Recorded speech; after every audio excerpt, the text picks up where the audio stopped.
What is life? Why am I here? How is it all connected?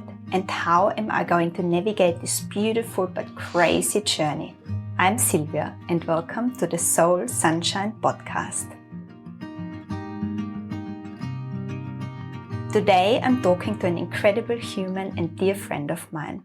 Lizzy Criner is a mother, fully qualified naturopath, shamanic midwife, doula and an intuitive healer. She calls her practice shamanic womancraft and has over 20 years of experience to share. Welcome to the Soul Sunshine podcast, Lizzy. Thanks so much for being here. Thank you, Sylvia, for having me. Lizzy, we met in September 2016, just a little bit over a week before my first son was born. And since then, you have supported me and my husband in bringing our two beautiful children into the world. And when I was thinking about this podcast and who I wanted to have as my very first guest, there was really only one name that came to mind, and that was you. So thank you so much for being here and supporting me birth this podcast as well. My pleasure. So today we're going to be talking about all things birth, but not necessarily in a conventional and mainstream way, but more from an emotional and spiritual point of view. Lizzy, you hold such an incredible wealth of knowledge when it comes to this topic, and I'm super excited to dive into this with you. So should we jump in? Yes. So the first time that I heard about a doula was in my birthing class that I did before our first son was born. And I remember thinking, that sounds really good. But then there was also a little bit of skepticism that came up because for me, I really wanted an intimate experience for me and my partner when it came to the birth of our first child. So bringing a third person into the mix, I wasn't really quite sure how that would work and how that would change the dynamics. So can you tell us, what does a doula do and how do you support women and their partners when they're going through birth? There's so many different ways that a doula helps couples in having their babies and preparing for birth. I think it's a very common concern that women have, and especially also men, feel nervous that having a third person in the birth might sort of make their role less important or maybe get in the way of their job in supporting the woman having the baby. But it's actually the opposite. And it's funny, after the birth, often it's the men who refer the doula on. But a doula helps a woman prepare for birth and to feel confident and ready for birth. She can also help her to let go of any fears or any trauma maybe that she has around birth itself from her life or previous births that she's had. And then during birth, practical things, just attending to the woman in labour and helping the man get through that long labour, feeding him and giving him tea. And the doula doesn't sort of get between the man and the woman. The role is more to create a safe and sacred place for them both in having their baby. And in a lot of instances, if you're birthing at the hospital, it's to help you navigate the hospital and your choices. And then obviously helps you settle into having a new baby and then gives you postpartum support. And each doula offers different packages around that. So, yeah. It's so funny that you say that because I loved having you at my birth. But yeah, it was definitely George was a fan. He was telling everyone about it. He was like, if you ever have a baby, you need to get Lizzy. He found it super helpful because it's exactly that what you said. It's such a crazy experience that you're going through. And especially if you're going through it for the very first time, you don't really know if things are normal or if that's what's supposed to happen. And so having a third person that really knows what your body is meant to do and being there telling you that it's okay and that that's normal, I think was a huge help. Definitely. Reassurance is the main thing. Yeah, exactly. When I think back to our grandparents' time, our grandparents, they would have just birthed at home in their natural environment. They would have had their moms around, maybe their grandmas, their aunties. When I think of them, for me, they are really the original doulas, Definitely. Every woman is kind of a doula in that perspective when you're looking at it from a historical point of view. But then I guess it went away from birthing at home and things became very medical and hospitalized. Men weren't even allowed necessarily to be with their wives a lot of the time and still are not allowed to be with their wives in a lot of cultures. But I feel now the doula is coming back. Why do you think is that? Why do you think there's such a need and such a craving for a support person again when it comes to such a big moment in your life? Very good question. I think it's cultural because that sense of tribe and community and family. A lot of my clients don't have their family nearby. We're international. We've moved around the world, and that's really just happened in the last couple of generations. So a lot of women come to having their babies and they don't have their mothers and their sisters and their aunties and women in their life. And the role of the doula does feel like a family member in a lot of instances, especially for the woman. And I think also because the hospital has come into the picture to provide medical support and to help with the safety around birth and the mother in birth and the baby when it's born. But as a result of the hospital system, we've lost a lot of the emotional support for women. So there seems to be a gap between what the hospital provides and what a woman needs to have a really positive birth experience. And I think that's created the doula as an industry. It's a very new industry. It's only maybe 10 or 15 years really becoming popular. And I think it's because the woman needs to be treated as a whole being, an emotional, spiritual, physical being. And when you go to hospital, you have your physical needs met, but a lot of women want more than that. They feel a lack there around being emotionally and spiritually supported in that birth process. And like you say, especially with your first baby, because you've never done it before. Yeah, exactly.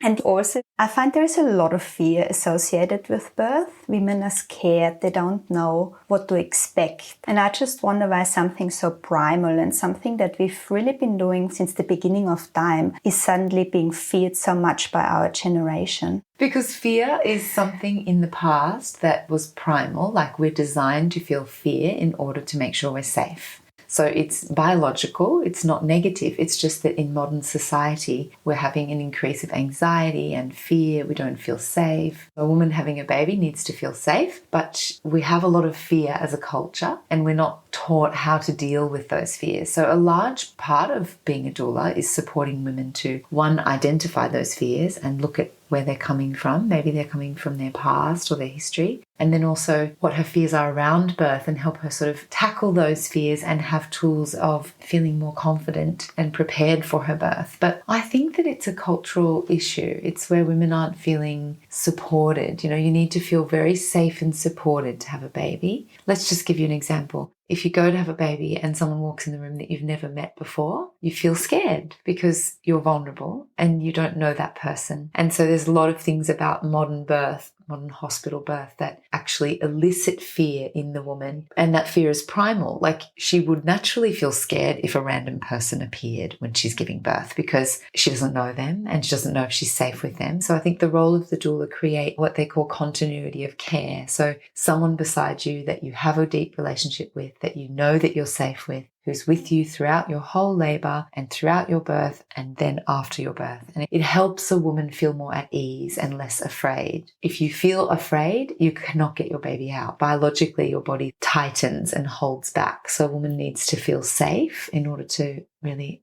give birth naturally, especially. So the role of fear, I think it has a purpose because it's protecting us. But we don't recognize in a lot of instances in birth that there's certain things that make a woman scared and that holds back that birth.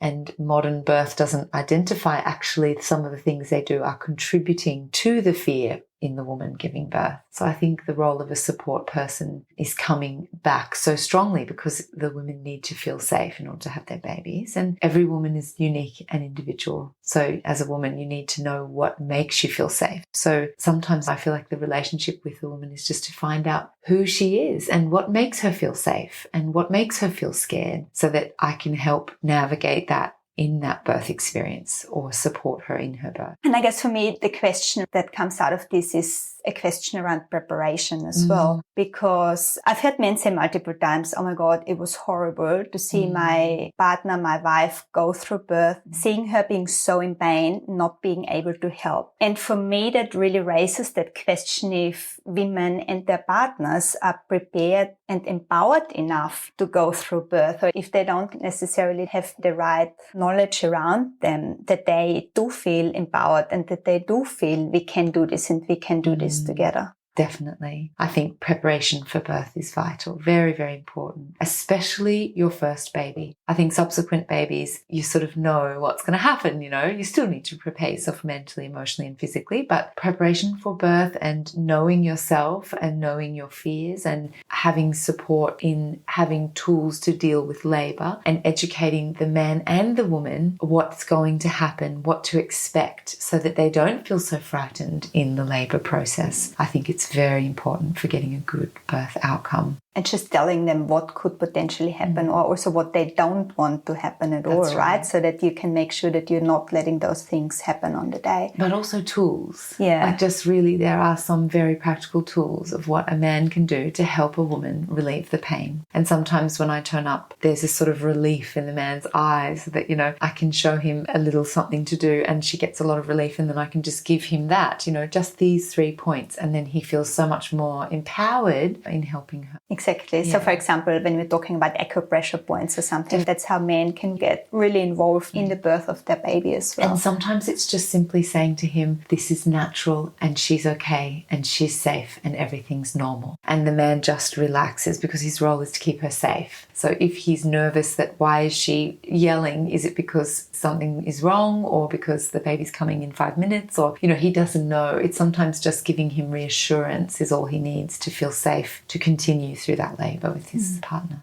And so you were also talking about fear in general and figuring out with the woman what are the things that you're scared of beforehand. So you can work through that. How important is it to work on yourself before you have a baby and before you give birth? So important. I think everyone has their own right to their own beliefs and feelings, but in my observation of supporting women in birth for over 10 years, it's absolutely vital that you understand your fears and what makes you nervous, what holds you back in your life, because you will find this in your labour. You will meet these fears in your labour, and that's normal. And it's just to know how you can navigate that in birth. So something very simple, like some women are very shy about everyone looking at their vagina or just their personal space. They have inhibitions about that. And if we don't talk about that before a birth and we get to the birth, and it can really hold her back in her labour because she didn't even realise that she feels nervous about being naked around lots of people. But if we know before the labour, we can talk about that. And when that happens in her labour, we can talk about how that makes her feel. We can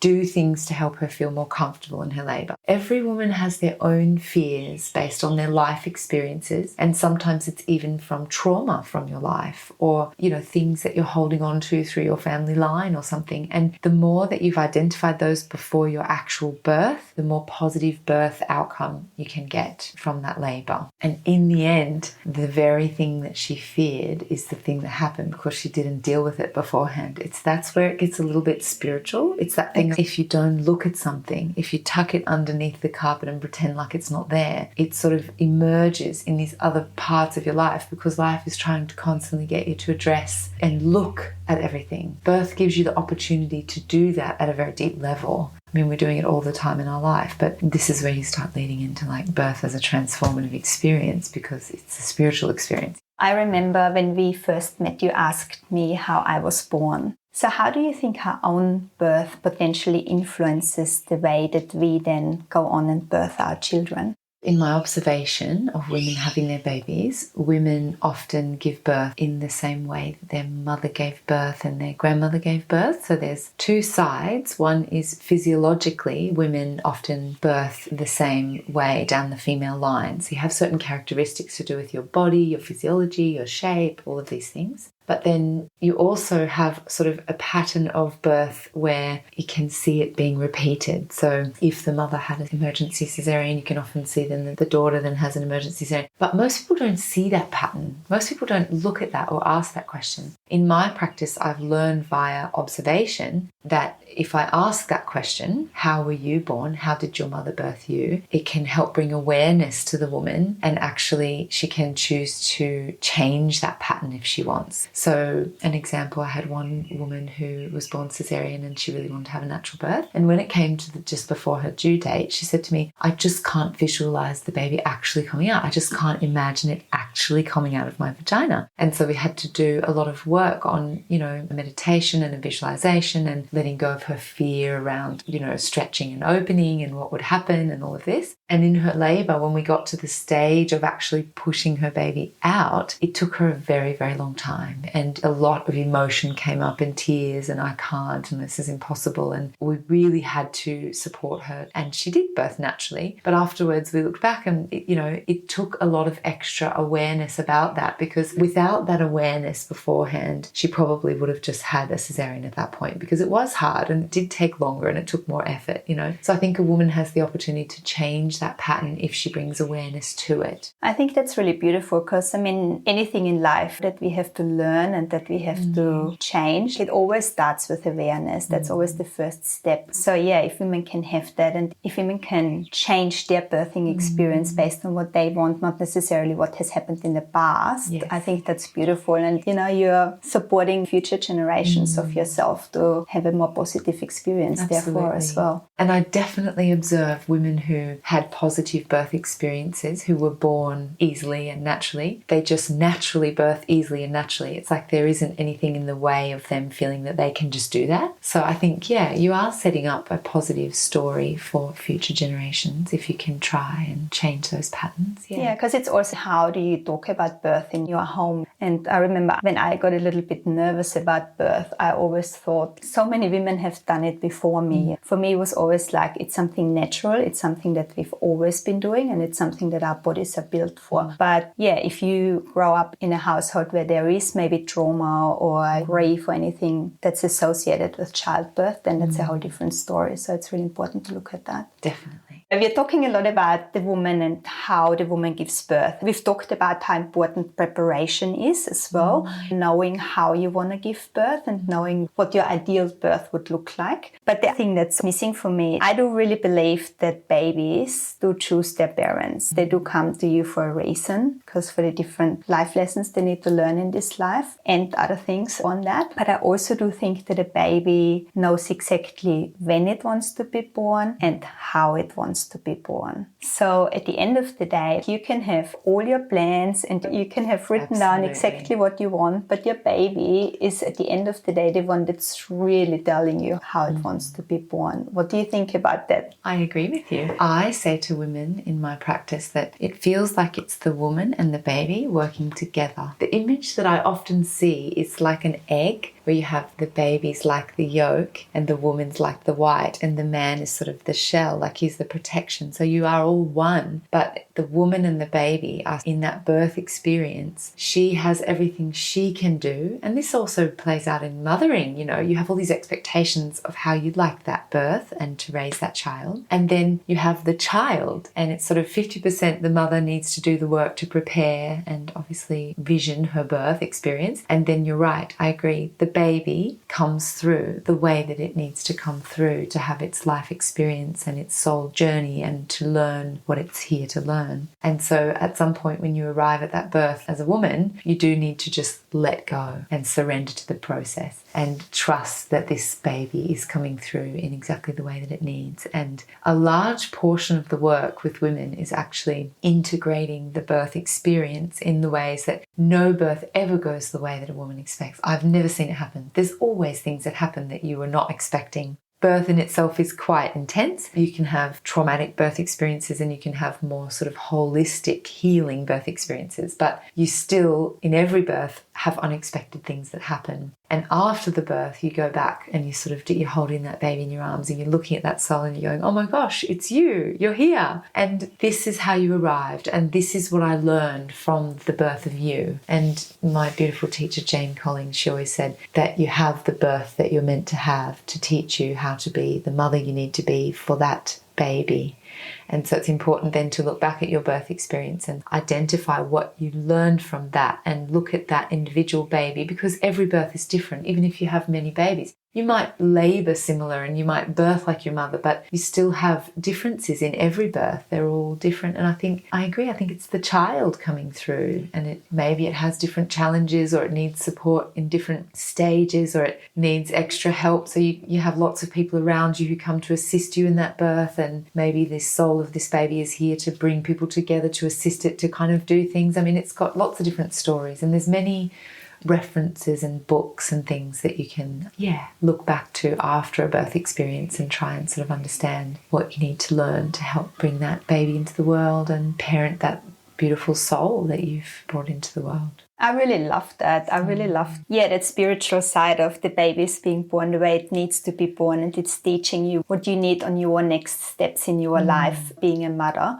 Can you give us a little bit more of an insight in that? Because I find that super fascinating. There's so many examples, but one that comes to my mind is if your birth experience is going along, let's say you're having a lovely labour, all natural, and you're coming towards the end of the labour and you have a lot of trouble pushing this baby out, and maybe you need an assisted delivery, so maybe you need the doctor to come and help, or you need some type of intervention, or maybe you need to work extra hard with lots of different positions to really push the baby through. And often you don't see it in the child until many years on, because you don't see it in an infant or a baby. But when that child grows up in the early years, up until 7, and you start to see its personality, a lot of women say to me, I can really see now why I had to really push to bring this baby into the world. Every time we have to get out the door, I have to really push and remind, and are you ready? Have you got your shoes? Have you got your bag? Whereas my subsequent children don't have that. So you look back many years on, and you look back at the birth of this child, and you can sort of see little personality traits that come through. And we don't know if that birth was influenced by that soul. I mean, no one has really answers, but you can see beautiful little patterns where, this baby needs a little bit of extra help every time it needs to take a new step into the world. It needs extra people to come on board. It needs mum and dad to stand beside and say, come on, out you get, you can do this. Whereas other babies that come through really quickly, they walk out through the school gate on the first day, they never look back. So you see different characteristics that come through. And I think it's not positive or negative. It just is. It's just a beautiful thing to witness. Oh, wow, I can see that the way you were born is sort of similar to the way that you need to be supported in your life. So I think that it's interesting as a mother and as parents to have those little keys to sort of know how to help your different children in the way that they are, and the way that they do their life, and the way that they process things. And I think it can be helpful on that parent journey if you're interested in that anyway.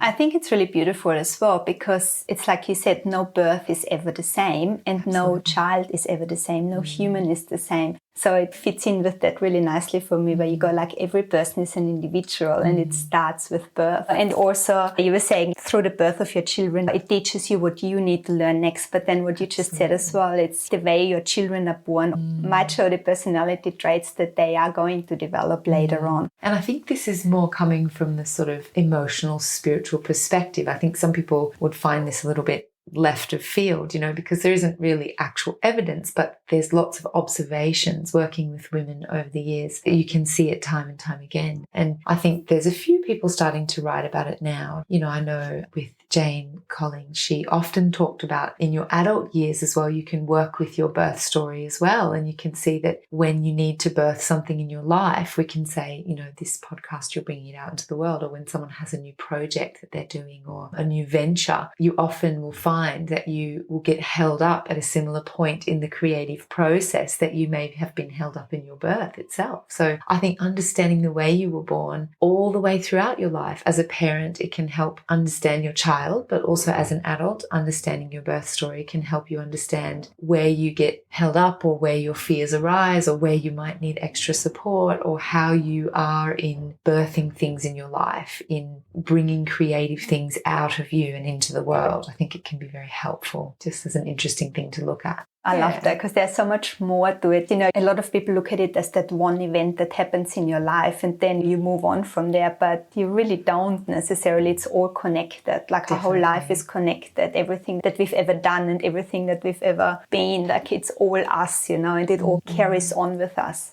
So I love that. Just when you were saying that, your birth experience moves through in your life and the way that you learn and grow, and it's always kind of with you, I think that concept is what actually got me into birth work in the first place, because initially being a naturopath and then doing emotional work with women and helping empower women, it led me down the track of if we can support the babies to come in a conscious, loving way, you set them up for a very healthy relationship with life. And I just feel that birth itself is such a powerful moment, and if a woman and a child and a family have a positive experience of birth, it is the greatest gift to that child and to that family. I think it's just such a profound, beautiful thing to support women and babies to come through in a conscious way if possible. And in saying that, sometimes and many times it doesn't happen that way, and that's a different learning. And it's not any less conscious or less amazing. It's just that you have different lessons to learn. And sometimes it's just supporting women to understand things at a deeper level. Things happen the way they happen, and that's something to teach you as well. You know, there's no better or less birth or better or less conscious children. It's not like that. It's just that a loving, healing birth experience can really set up a child and a family in a beautiful way for their whole life. I think you said something really beautiful and important there, and it's that there is no good or bad, you know? It's all beautiful and it's all the way it's supposed to happen. And if the natural birth wasn't what you were able to experience, then it wasn't supposed to be the thing that you're experiencing. And I think that's something that's really important as well for women to know, because there is a bit of pressure that can come with that as well.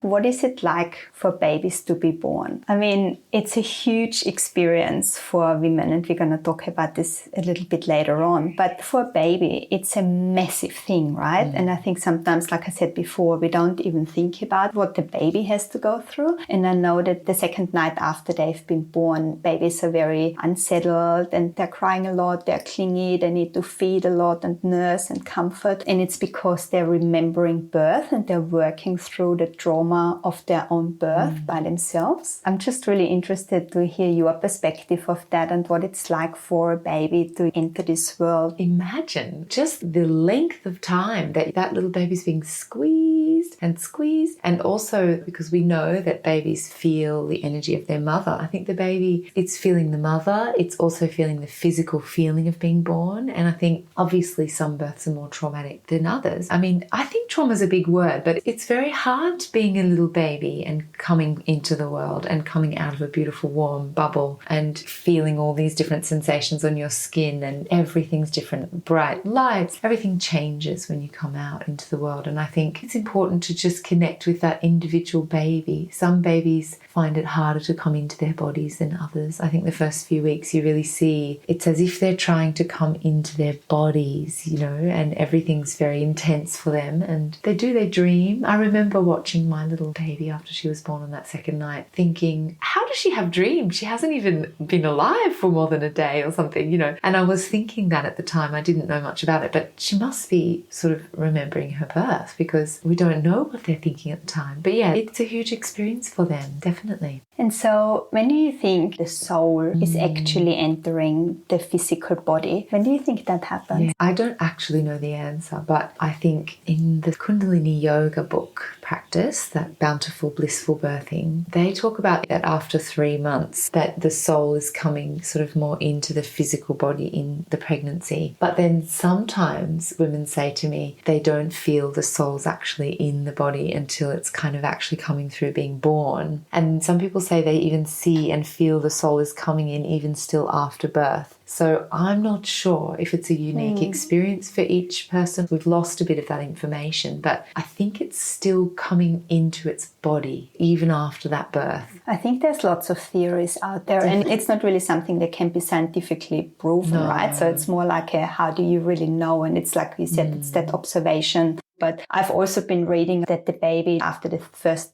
trimester starts coming into the body, but then it kind of comes and goes. What I've been reading was that it does come into the body once it's being born. But even at that point in the first, I can't remember how many months, it still does go home, you know, and it still kind of comes and goes over a period of time before, I guess, then you can't remember. And that's when you just start living this life. Definitely. On this earth, you know. Definitely. I just find it super fascinating though, to think that while we're carrying our babies, they're still connected to the greater good and they're still there and here. And it's just amazing. Yeah. It's a funny thing where birth and death, you know, if you look in ancient cultures, they're always in the same sort of portal of energy. It's where the consciousness is coming from non-physical form into physical form. And there's like a gateway there where consciousness is coming in and it's also going out. And you can feel if you're ever with someone, I'm with women in birth, and then I've been with people when they die. And it's a spiritual moment where you feel a portal of consciousness. It opens and it's something you cannot describe. And if you witness that, you're very lucky, because you are connected with these little souls. It's a gift to be beside them because they are connected to something much greater than us. And if you don't believe in spirituality or God or anything like that, when you witness a birth, a lot of people say to me, you can't not believe in something greater than us because you witness a miracle. You see something so you really do, amazing. Yeah. And when we're talking about babies still being between the spiritual world and this physical world, how much do you think are there higher forces in play that are helping us birth our children? I remember you gave me this really amazing book when I was pregnant with my second baby. It was called Birthing and New Humanity. And it talks a lot about the spiritual side of things. There being spirit guides and higher beings that are there. It's kind of your birthing squad, your spiritual birthing squad that's there. From a birthing point of view, when we're looking at the mother, do you think that there is a higher power that supports us through this experience? Yeah, I do think there is. When I'm working with women in pregnancy, we spend time together connecting with the baby and also connecting with those unseen energies that are around us. So in a birth experience, you're working with the woman's energy and her support network that she has around her. Whether she's sort of aware of it or has a relationship with it or not, I can feel it there. And you're also working with the soul of the baby, and the baby has all these spiritual guides and energies and things that are around it as well. I can't see them, but I feel them in the birth, and it's like they're both working together to support that mother and baby in that birth experience. And I find it very beneficial to build a relationship with those things before that birth. So women come and lay down and we do sort of a healing meditation, and we connect with the baby and we connect with her guides and spirit guardians and angels and whatever she's connected to or sees. But some women don't see that or feel connected to that at all. There's that beautiful saying, when you birth, you stand on the shoulders of your mother, who stands on the shoulders of her mother, who stands on the shoulders of her mother. So it's almost like you kind of held up by your female line. And a lot of women who aren't very spiritual, they say to me after birth, I could feel the energy of the women who had come before me in that really hard moment. You get this kind of strength that comes through your body that's undescribable. Where did it come from? Because you've been laboring for 24 hours, you've got no energy left, and all of a sudden there's this other energy that comes through and gives you this strength. I mean, it is also hormones, but there's something spiritual that happens there. And even for women who don't really almost believe in those things, they feel that in a birth, and we afterwards often talk about it. So I think if you have the chance in your pregnancy to be with someone who can support you and help you to connect to those higher energies and feel that support around you, sometimes it can assist you in having a more supported feeling in your birth experience. And some women see that and feel that, and some women just feel it more as in their ancestors, or for women who are in countries that they weren't born in, that are in Australia but they're from another country, they can sort of connect to their culture and the women of their culture and their ancestors and how the women before them would have done it, and that can give them a certain extra strength in that labour and birth experience. Yeah, that's amazing. And it's like you said, you might believe in it, you might not believe in it, but it's almost hard to deny that there is something more there, because it's just such an incredible experience. And I remember, especially with my second birth, both of my births really, but more consciously with my second birth, I really felt that, and I really tried to connect to that, also because it was a harder birth and I felt like I needed more strength. So I really tried to connect to that.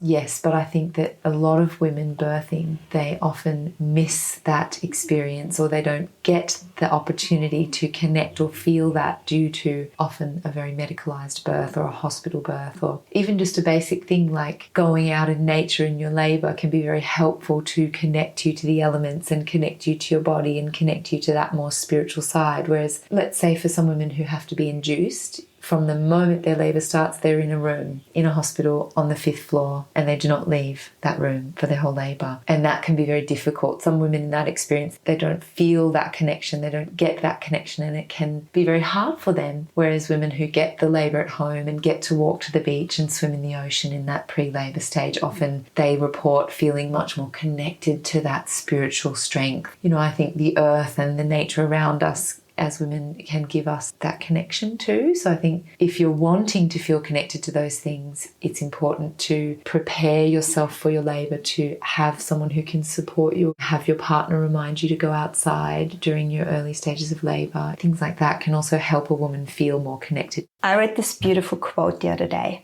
on the She Births Instagram page. I don't know who the author is, it didn't state it, but I really want to read it out. So it goes, "No one even mentioned it. In the whole 9 months, not one person said, you're about to meet someone entirely new, and it's not your baby, it's going to be you."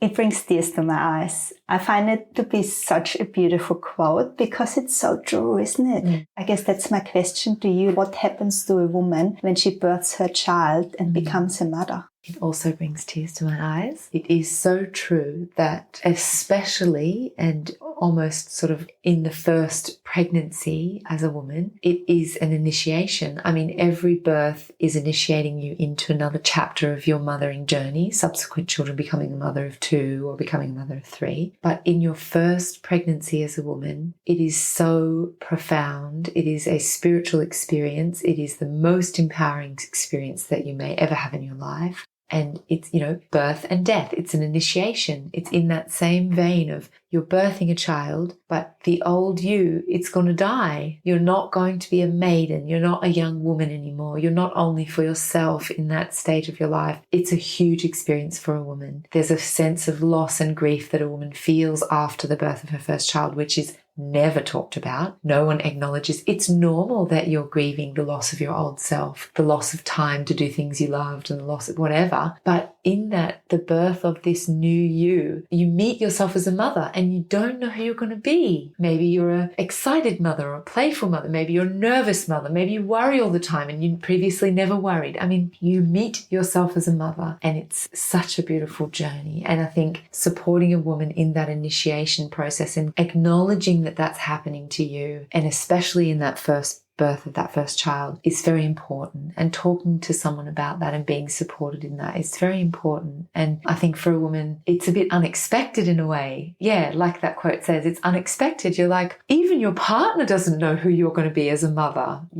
It's exciting and it's nervous and it's very empowering. And I think getting support, getting emotional and spiritual support in that journey as a woman is very important. Talking to someone about it, releasing your feelings. And if, your confusion or your overwhelm or your sadness or your everything, it's important that a woman is supported in that postpartum stage to integrate all of that. Who am I as a mother? Who do I want to be? How do I feel? How do I respond? Who am I as a mother in my relationship with my husband?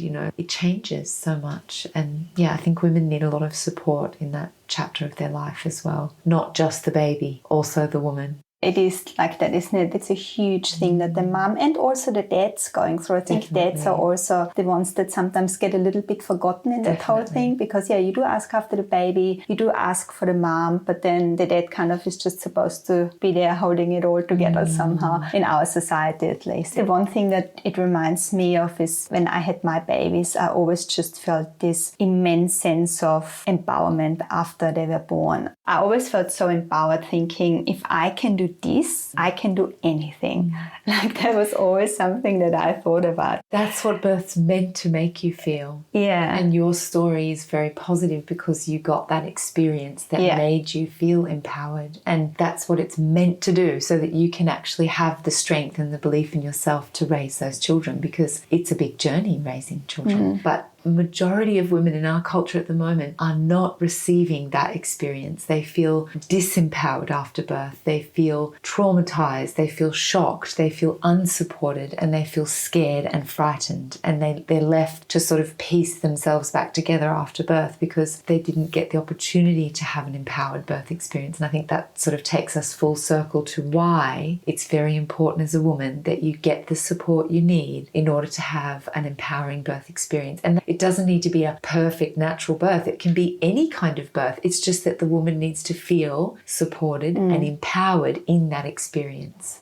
Yeah, and that's one of the reasons why I really want to record this conversation and why I want to put this out there, because I really want to share that knowledge that you have and share that with other women that might be going through pregnancy or might be thinking about having a baby, and just to show them some of the options that are available. And then everybody can make their own decisions. You know, that's the beautiful thing about it, because what worked for me doesn't necessarily need to work for you, and what worked for you doesn't need to work for somebody else. But it's important to know what all the options are so that you can then choose what works for you at this point in time. And also to understand that having an empowered birth experience is natural. It's important. It's meant to happen to a woman at that initiation point so that she feels strong in her parenting. And it doesn't have to be any particular way, but a woman needs to feel empowered in her birth. That's what it's designed to do to her. I mean, you are the strongest you'll ever be when you deliver that baby. It's amazing. And let's say if you don't have that empowering birthing experience that we want women to have, is the support postpartum even more important? Definitely. And finding someone who works with women after birth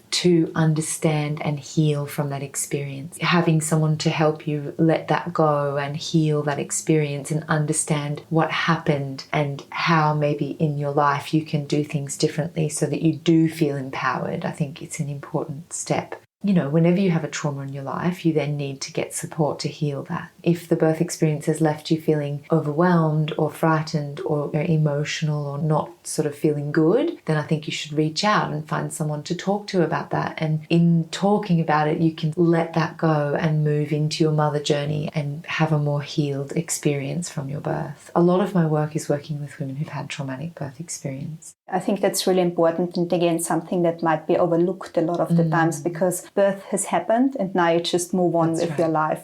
So we've just talked a little bit about how important it is to support a woman after she has given birth. Why is it so important for women to rest after birth as well? I mean, postpartum is becoming much more popular. I think women are becoming more aware that resting after birth in that recovery is very important. One of the main things is if a woman doesn't rest, number one, her body doesn't heal. The recovery after birth is almost 3 months, really, on a cellular level. It's to do with deep cellular rejuvenation. It's not only your womb recovering, but it's also your adrenals, your nervous system, resting. But if the woman doesn't rest, it can lead to a lot of issues with milk supply and feeding. Your body is very depleted, and there's lots of cultures that you can read about nowadays. That book, The First 40 Days, talks about the Asian cultures are really about resting and the woman being looked after and not doing too much, not exerting herself, because the actual cellular energy in your body is required for that breast milk in the early months of feeding and growing a baby. And I think a lot of women try to do too much too quickly, and often it can lead to mastitis or issues with breastfeeding or different kind of not feeling that recovery of the body is happening. It can lead to lowered immune system and depletion.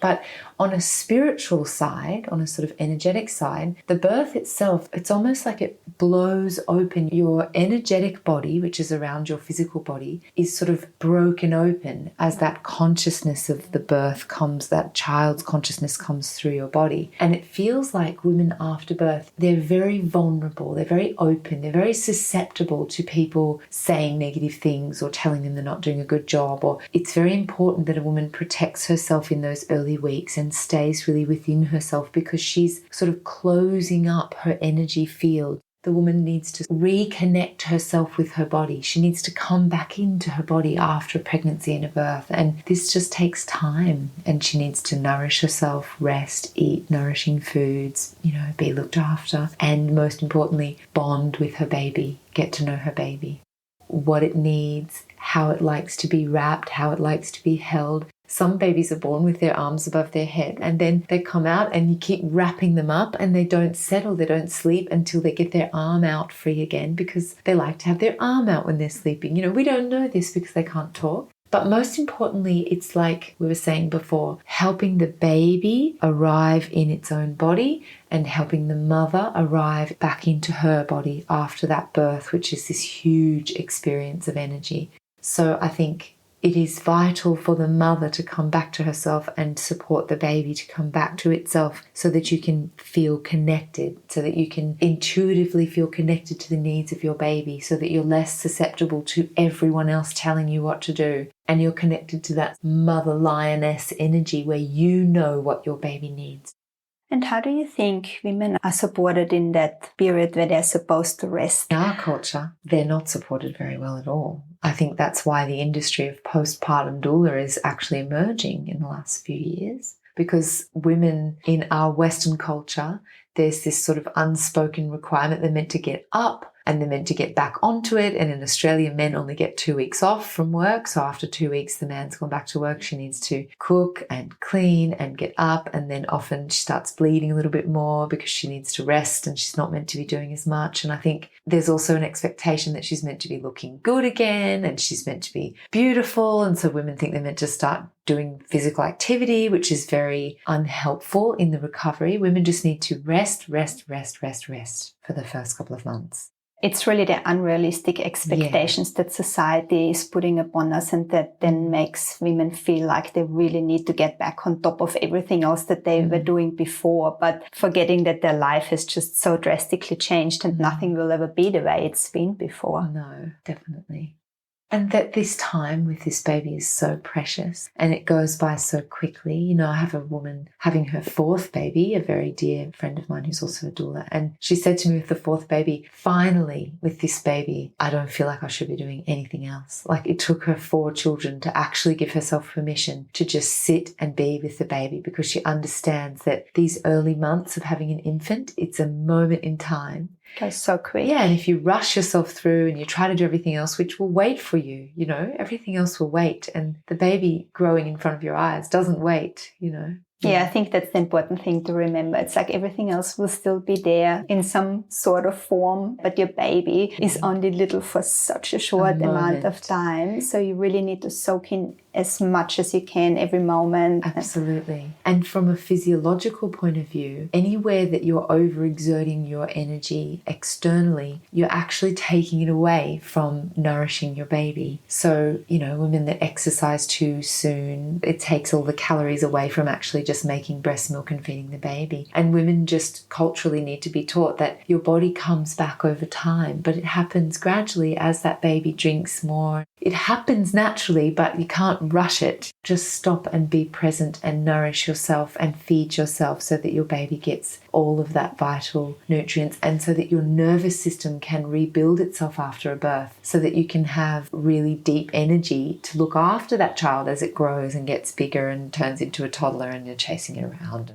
So they say that you get the children that you learn the most from. First of all, the children choose you, which I do believe, but it's an agreement that you make together. And so once the child chooses you, you get the child that you learn the most from. And they do say that children are our greatest teachers. So what can we learn from our children, and what's the bigger picture behind that? Oh, it's such a beautiful thing when you think about the gift of your children. It's such an interesting question. We have so much to learn from our children, obviously. And in my observation of watching mothers have their children and raise their children, it seems to me that the child that comes to you takes you to all the places within yourself that you were never able to look at on your own. It's almost like you evolve as a person and into an adult, and you do as much work as you can on yourself. And then naturally the next step is you have your children, and then your children challenge you in the areas that no one else ever did, you know. What happened to me, I find it very difficult to say no. And I got a child that just pushes and pushes and pushes. And the exercise in my life is saying no. I have to stand up to her. I have to say the answer is no. And even if you ask me 50 times, it's no. And in becoming stronger with her, I have seen that in my life, it's helped me enormously just to be okay with saying, no, I can't do that.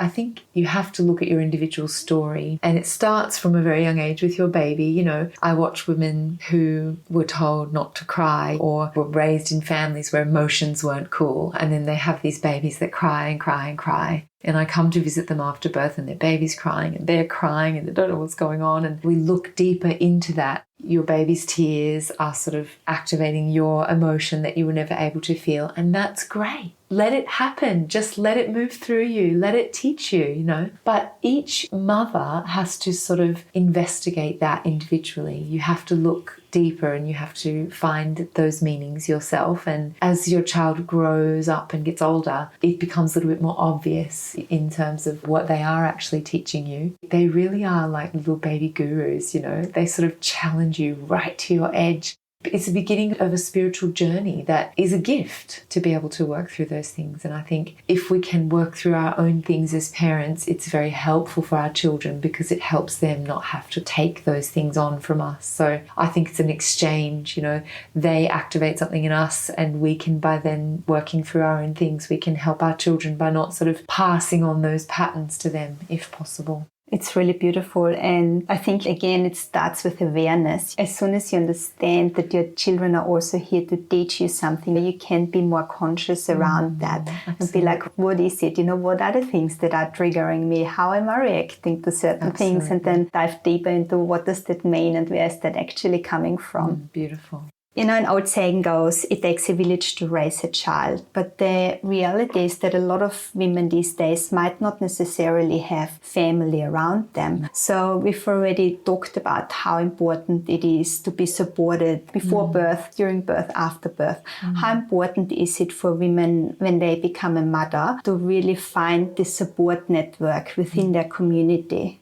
Very important. I think it's a huge part of dealing with the postpartum blues. This is a saying, which in fact is quite normal. Most women have lots and lots of emotions as those hormones are balancing out after the birth. There's the classic kind of, 5 days after birth, you're sobbing when your milk's coming in, you're sobbing, your hormones are changing. That's all part of it. But there's also an extended thing which happens where women, if they're not feeling connected to other women and they're not getting support, there is a loneliness or an isolation, and it contributes to that sort of depressive feeling that a lot of women in modern society are experiencing. The rate is so high. And I feel that it is due to a cultural issue of a lack of community and a lack of support and a lack of the village and globalization where we all live away from our families. Because as a woman with your young children, you're vulnerable and you need lots of support, and it is hard doing it on your own, and most modern women are expected to do it on their own. So I would say that finding people, even if it's just one or two other mothers that have the same values as you as a mother and are making similar choices that you are in the way that they nurture their babies, in the way that they feed their children, in the way that they raise their children, and potentially you want to talk about emotions and feelings and consciousness, it's good to have other women around you that are also interested in that conversation.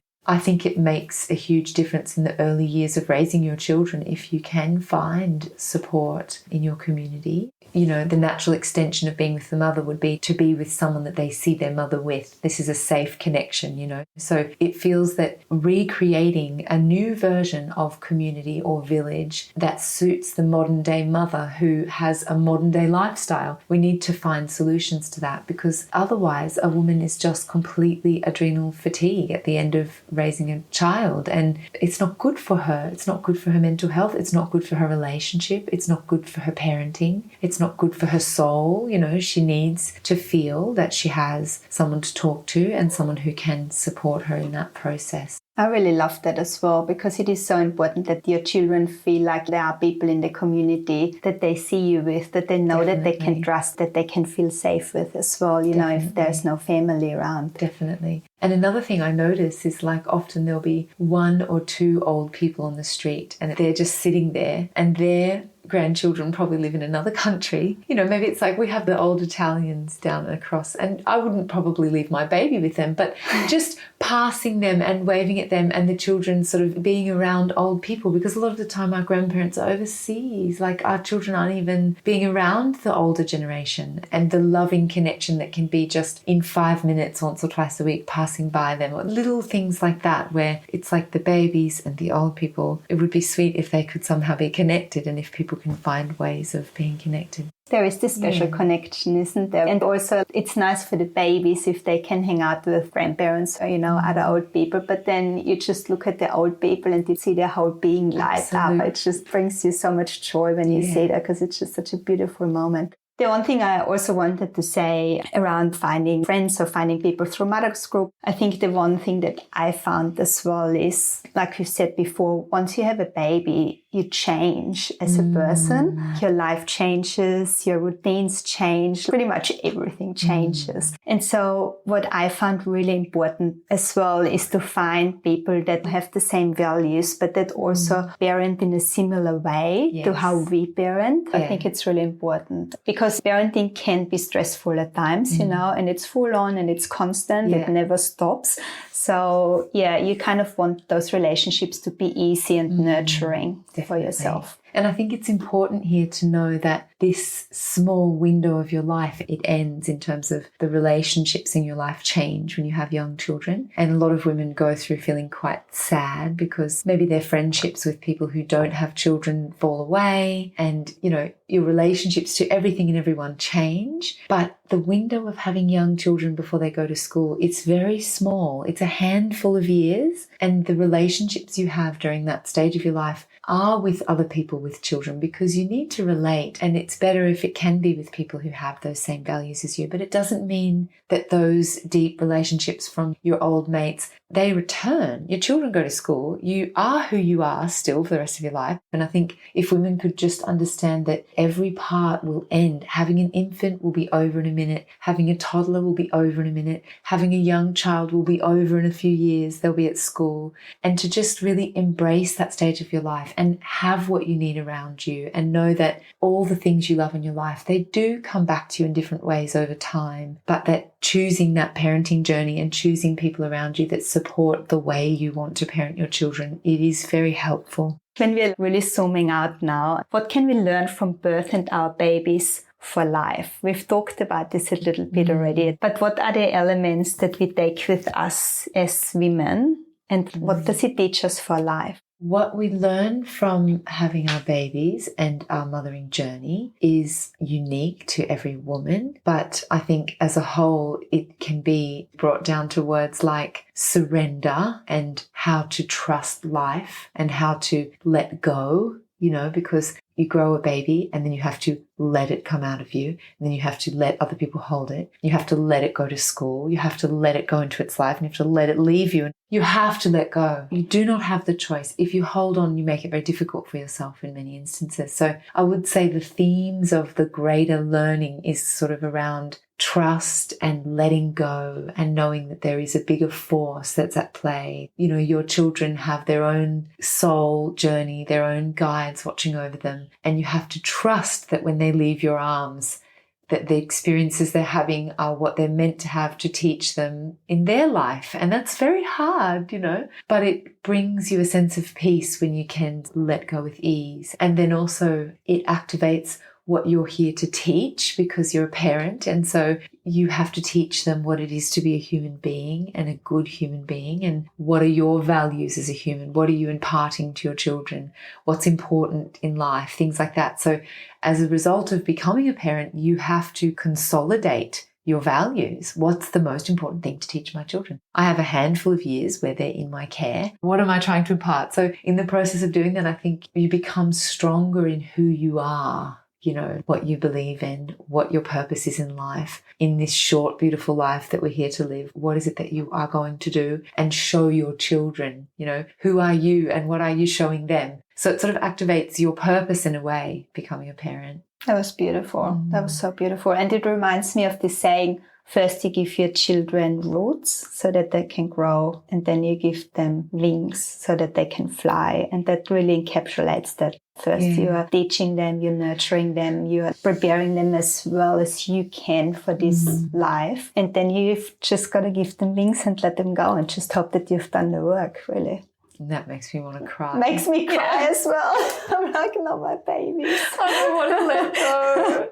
And my daughter specifically is at that age where it's time to sort of support her. And I think it's important here to say that wherever you had a hard time in your upbringing in your life, it will reappear when your child is the age that you were when you had difficulties. So for me, my daughter's just turned 11 and it was a very hard year in my life when I was 11 and all of my emotion is re-emerging. So I think our children gift us with the opportunity to heal those old wounds. And I think as a parent, it's important to take responsibility for our stuff and not, hold her down because I'm scared because I had a hard time when I was 11. I need to work on my own fear, take responsibility for my fear, and let her have her experience, which is not my experience, So the children, they gift us with so much opportunity for healing and growth. They gift us with power and purpose and passion of who we are as a person, and also the opportunity to learn to let go and trust, which is much harder than it is to say that. It's much harder to do. And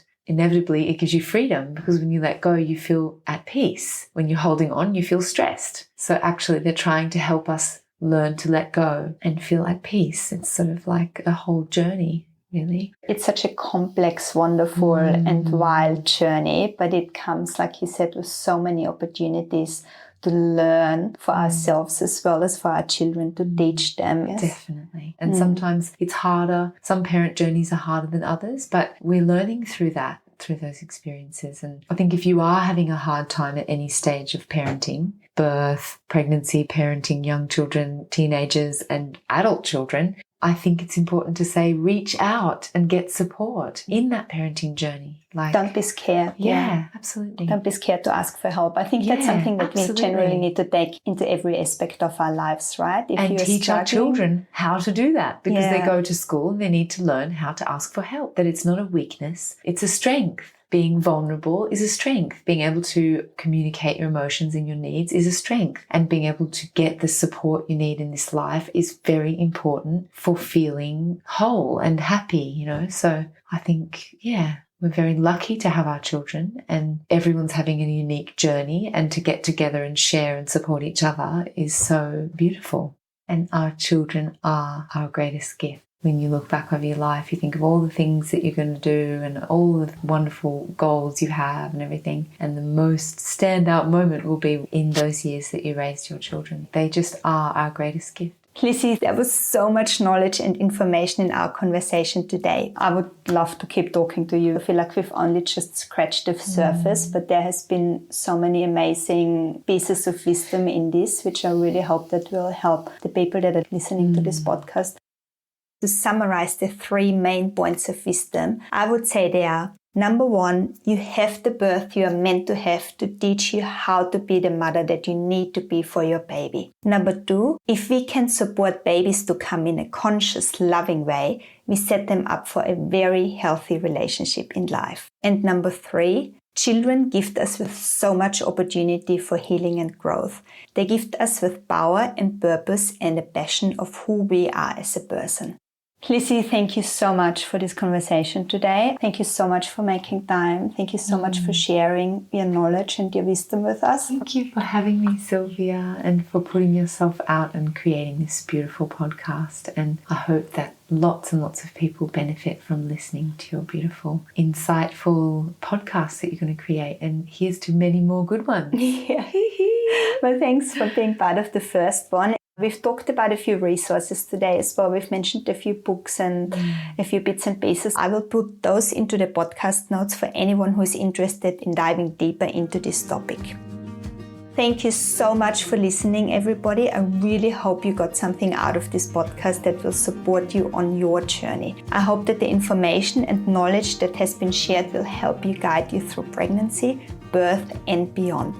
Please share the podcast with your friends or anyone you think might benefit from this information. I really hope this episode brought some sunshine to your soul. I'm sending love and light your way, and until next time.